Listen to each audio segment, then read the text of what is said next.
ibang mga mararahas na nangyayari sa ating bansa ay hindi na po katanggap-tanggap. Mas lalo na po kung kabataan ang nasasangkot. Nung nabalitaan nga po ng Pangulo ang nangyari sa Tacloban, ay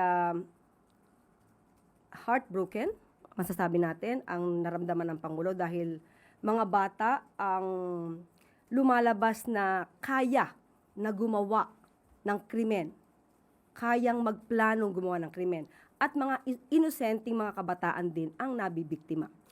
Mas maganda po ngayon na mapakita talaga natin kung paano ba natin inaalagaan ang ating mga kabataan at hindi po siguro nararapat na isantabi o isabaling hindi pansinin ang mga ganitong pangyayari. So, iniuutos din po ng Pangulo ang agarang pag-determine ano ang nagiging ugat nito. Maliban po sa nakita ng Pangulo na may kinalaman ng ibang mga gaming apps na marahas, so dapat makita po talaga kung saan nagbumula ito, kung nagkakaroon ba ng panggagaya, nagiging parang normal ang ganitong klase ng kaharasan.